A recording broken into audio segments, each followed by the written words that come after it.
Hello there, my name's Annette with Sunbeam Fabric Art. Welcome to my channel.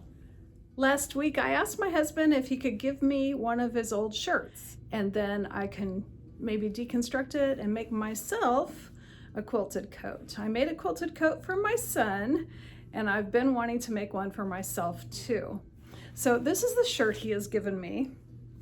It's kind of a light rose color, and I'm going to back up a little bit so I can model it for you.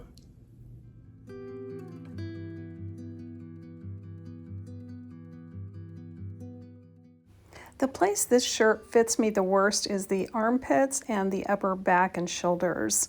I'm not going to worry about that. Well, the outcome of this project is still a mystery, but come along with me and we'll see how the story ends. The first thing I did was cut up the side seam just to separate the front from the back of the shirt, and I continued that cut along the seam line that's underneath the sleeve.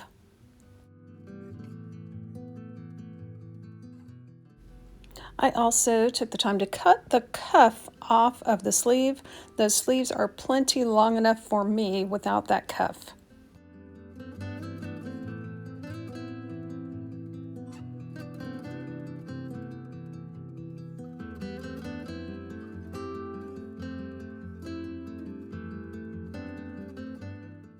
I wasn't worried about this opening on the sleeve. I did cut off the piece with the buttons attached. I did the same thing on the opposite side of the shirt.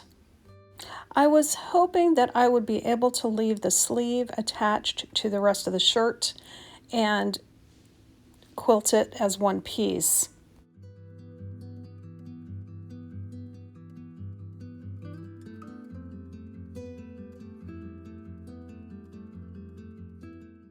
When I started pressing the shirt, I realized that I was going to have a problem with the shoulders bunching up if I tried to quilt this all as one piece. So that's when I decided I was going to cut that sleeve seam completely off. I cut on that curved seam line at the top of the sleeve and also cut away that bulk of seam. I decided the rest of the shirt I could leave as one piece, and I'm going to leave that collar attached. I started trying to work with this on my sewing table, but that is not enough space, so I moved the project to the floor of my office. Here is what that looked like after I laid everything out. Now, I am pretty sure that I'm going to have to bunch up fabric at the shoulders. That's okay. I will overlap those fabrics, fold it over to make a finished seam. I'm not going to worry about that right now. The first thing I had to do was match up scrap batting to fit the pieces that I'm using here. You can also see that I am using 505 spray based.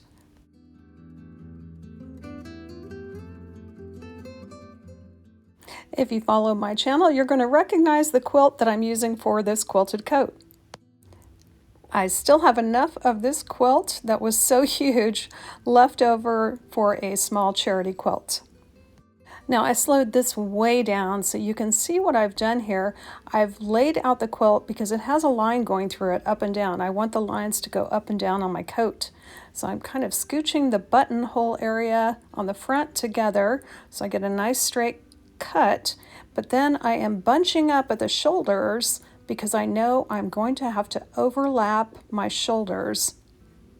Because I spray basted this, I could just flip the whole thing over for trimming. You can see in the picture I cut the fabric of the quilt about 8 to 10 inches longer than the shirt itself. Back in my sewing room, it's time to pick out some lining fabric. What I have here is some fabric with dragonflies on it. I'm going to use that for my sleeves. I have just enough of that. I opened the fabric up so I could get the best fit for my two sleeves.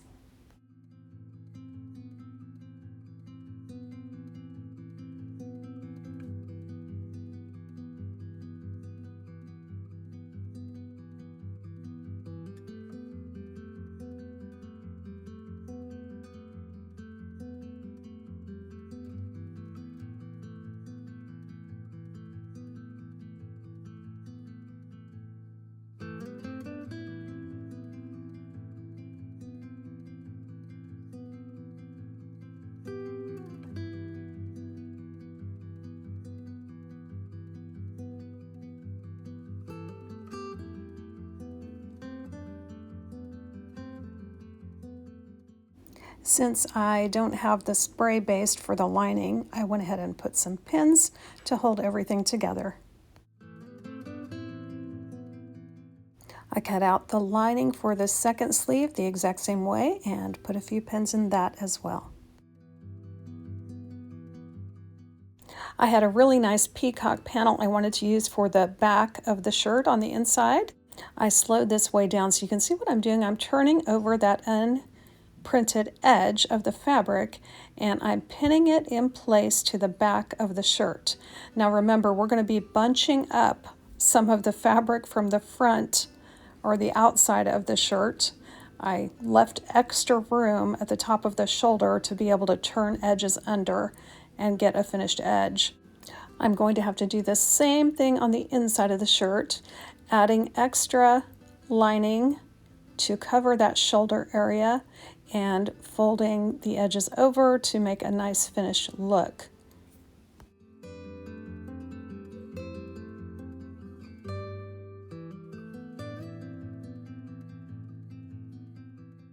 So here I've turned the coat around to the outside, and you can see I'm taking that extra fabric that overlaps and I'm folding it under upon itself to get the angle that I need for the shirt.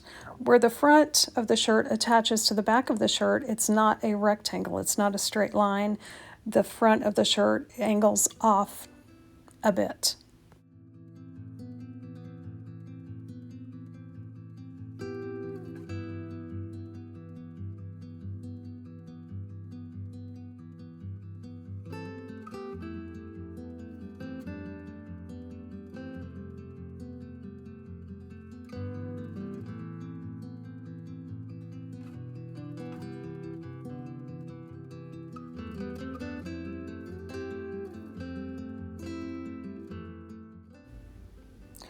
The other thing I'm going to be turning under here is alongside my button area. So there are buttonholes, there are buttons, and I want to keep those in place. So what I'm doing here is pinning under to get my finished edge, and I'm putting that finished edge of the top quilt right alongside the seam of the buttonhole area.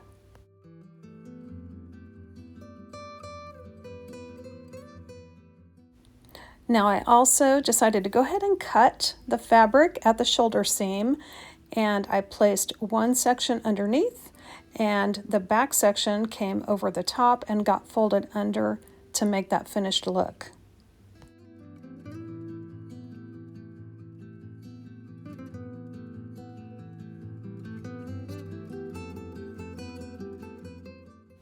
I continued the same process on the inside front lining. In this case, I pressed under my straight seam so that I could then pin that in place along the button area.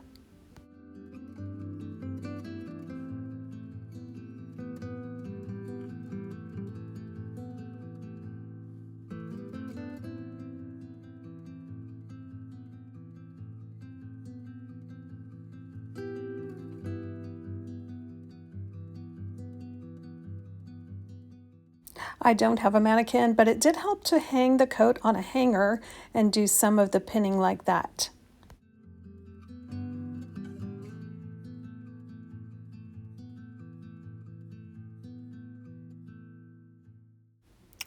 Everything is pretty much pinned into place or spray basted in place. I'm ready to quilt this coat.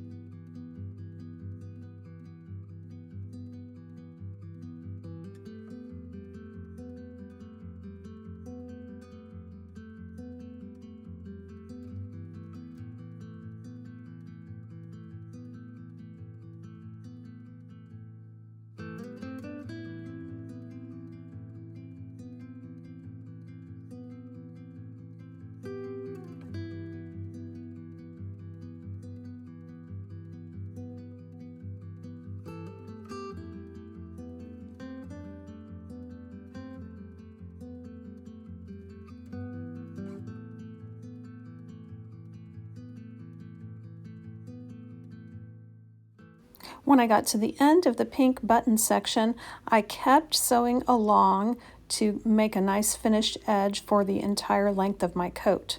That little pink button flap will be overhanging the sides of my coat, and I am okay with that. You'll see in the finished quilt coat, when I have it on, you don't really even notice that that pink sticks out a little bit.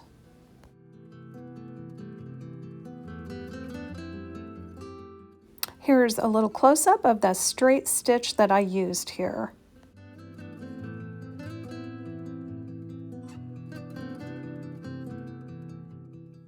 Next, I wanted to tack down that seam right at the top of the back of the collar.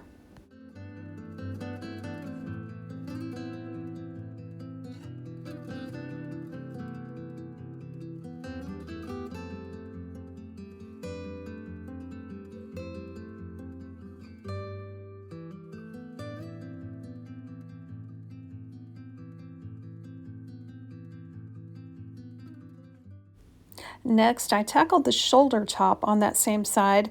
That was pretty fiddly. It involved multiple tucking, unpinning, repinning, but eventually I got it to work out where there was a finished seam I could stitch down.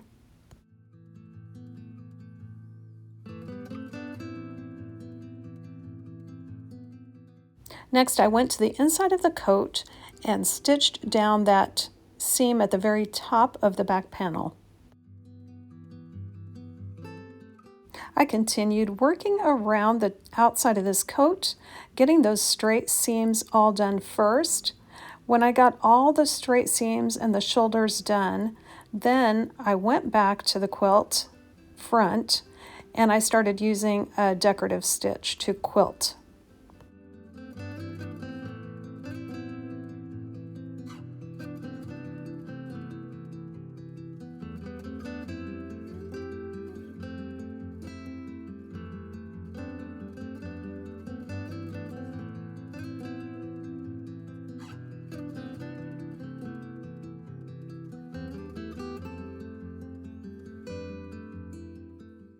The panel I chose wasn't quite wide enough for the inside of my coat, so on the fly I just added a little bit of fabric to the side and it worked out just fine.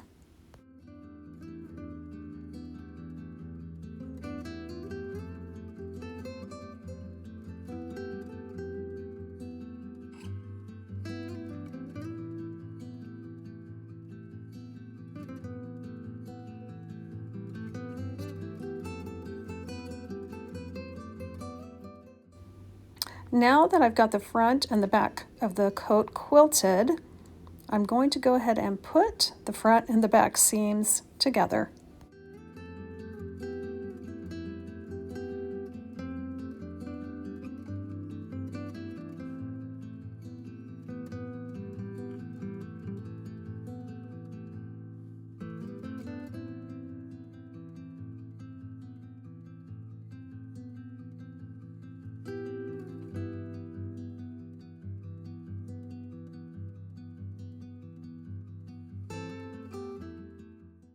Once I had those side seams stitched up, I opened up that seam and then I top stitched right over the top of it with that decorative quilting stitch. The next thing I did was put quilting stitches on the sleeves.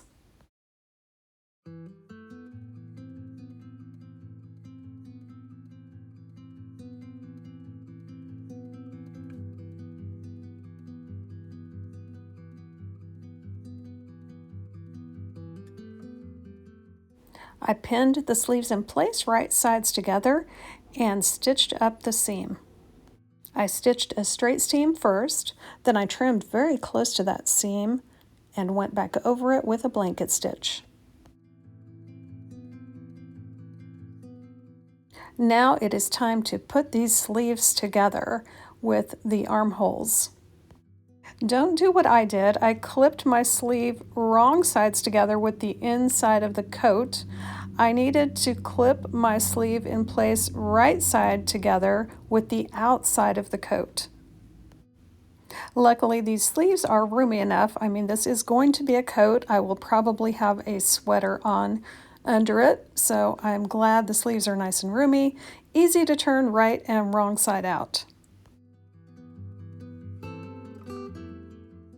My armhole and my sleeve opening were slightly different in size. The armhole was just a little bit bigger than the sleeve, and that is just fine. Anytime you're doing a sleeve like this, they don't have to be exactly the same size, but you just want to generally center everything. The only thing I really had to worry about matching was the seam under the arm and the side seam.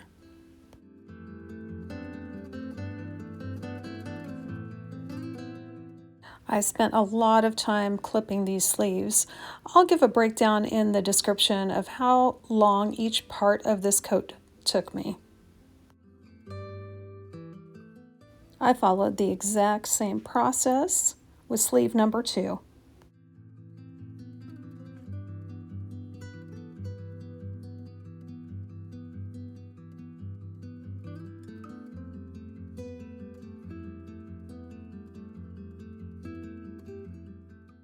The opening on this coat armhole was large enough that I was able to work it through under the sewing machine needle without much of a problem. I used a straight stitch first to get everything tacked into place, and then I went back over the seam with a blanket stitch.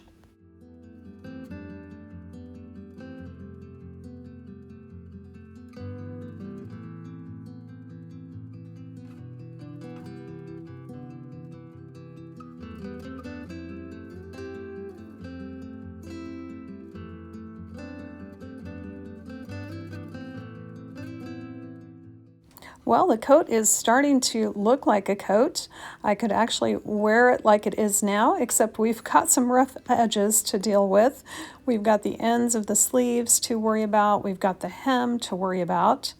And I also want to change out the buttons.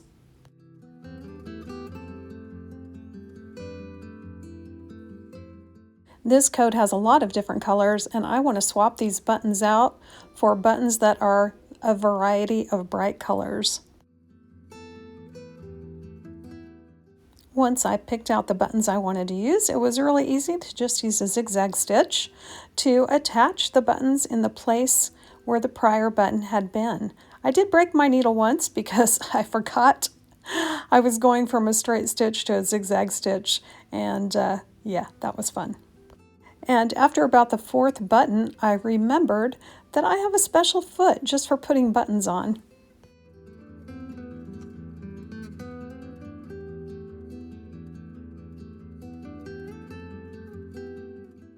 Let's talk about the hems of the sleeves. First, I measured about how long a piece of fabric I'm going to need for my cuff. It's going to need to be about a 1/2 inch longer than the size of my sleeve is around.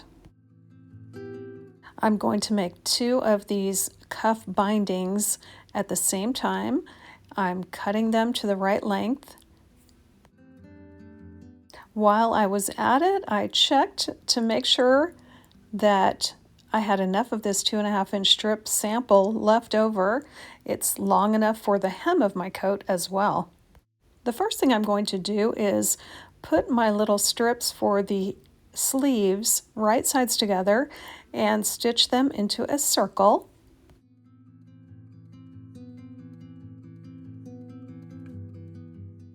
I'm going to press those seams open, and then I'm going to press this little cuff binding in half with the wrong sides together. While I've got all these strips out, I'm going to go ahead and stitch together my binding. I'm going to use a 45-degree diagonal seam to attach each strip to the next strip.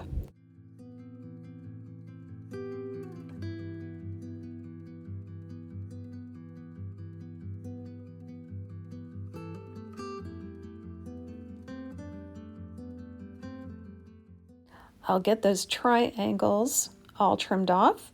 Then I'm going to place this strip wrong sides together long ways and press it nice and flat.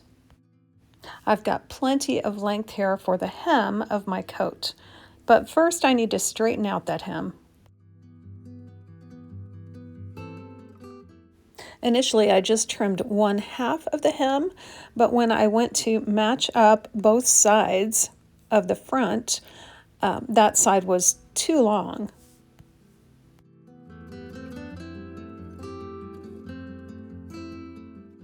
I clipped these front two sides together, thinking I was only going to have to trim the other side to the same length, but when I turned it over, it was not long enough.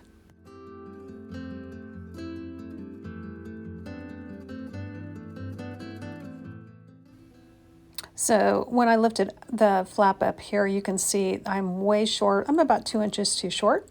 So I flipped the whole thing over and I just cut with my scissors, and I decided I would just cut straight across and get the two sides to be the same. It was much easier to trim the ends of the sleeves. I just made sure those armpit seams were matching up at the top, so I would have the sleeves be the same length. Now it's time for me to attach my little circle hem cuff to the bottom of my sleeve.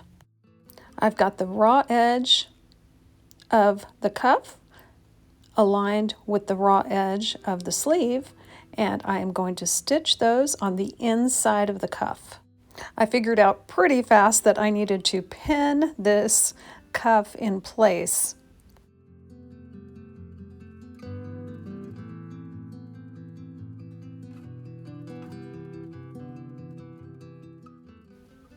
Once I had both the cuffs pinned in place on the inside, I stitched about a 1/4 inch seam on the inside.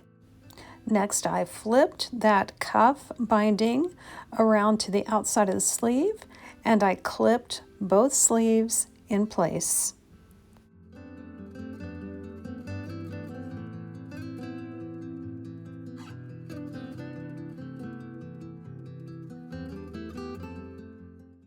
Once I had those clipped, I set that aside for the moment, and I wanted to go ahead and attach my binding hem to the bottom of the coat. For the edge, I'm going to fold over a nice finished edge, then fold my binding back in half, and I'm going to attach the raw edge of my binding cuff to the raw edge of the bottom of my coat and pin or clip this in place.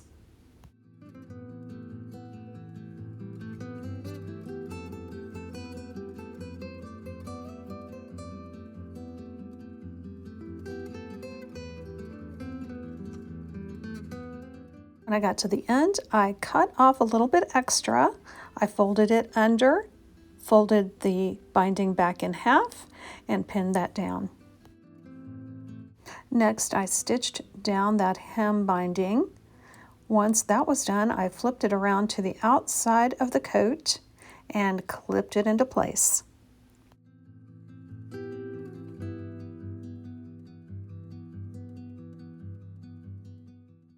With the hem and the sleeves all clipped and ready to go, I wanted to choose a decorative stitch to stitch these down on the outside.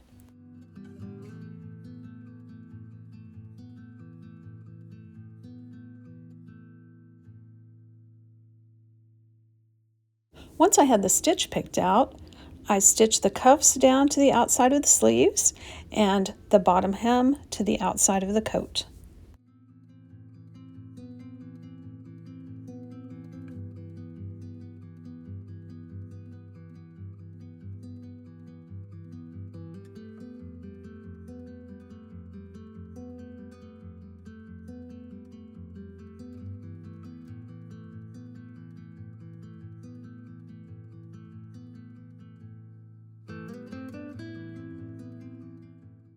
Well, here is a look at how the quilted coat looked at this point, but I am going to do a little bit more to the coat.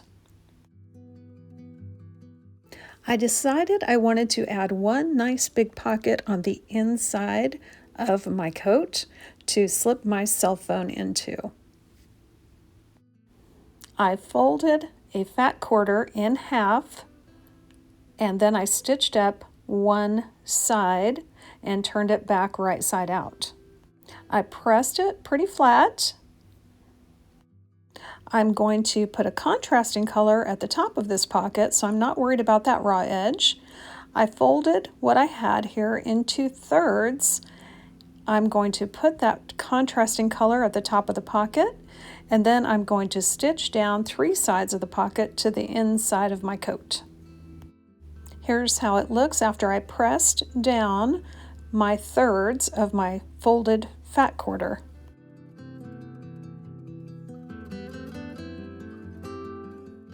Next, I'm going to take my strip of blue fabric.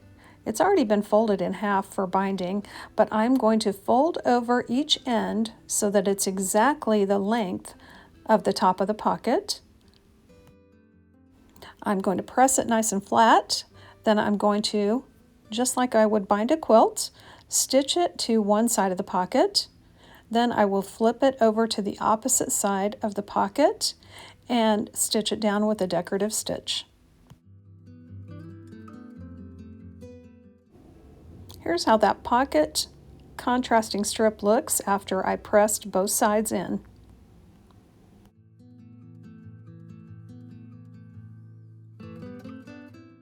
Here is how the top of that pocket looks after stitching one side. Now I'm going to flip it around to the opposite side and stitch it down. And here is how that pocket looks, ready to stitch down to the inside of my coat on 3 sides. Here's how that pocket looks on the inside of the coat. I'm using the same light gray thread for everything, top and bottom, and it doesn't show much at all on the outside of the coat. Now let's talk about these inside seams here. I am going to take this same blue strip that I have plenty of this left over, and I'm going to use the same technique to cover up these side seams. So I'm going to stitch down to one side of this side seam, and then when I get that done and get it stitched all the way down to the bottom, I'm going to flip it over, stitch it to the other side, and that's going to hide my inside side seam. Let me show you how that looks once it's finished. So again, I stitched down on one side, flipped it over, and stitched down on the opposite side, and that completely covered up the raw edges of that side seam.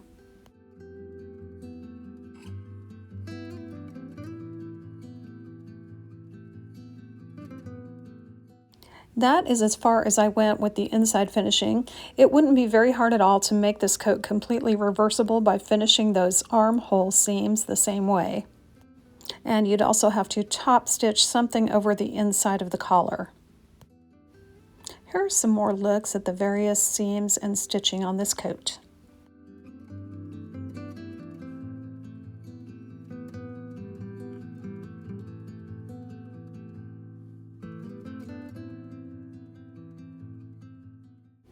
As I was looking the finished coat over, I realized that I wanted to stitch down this button section. I don't like that loose edge flapping up like that. So I'm just going to top stitch down both sides of this buttonhole section.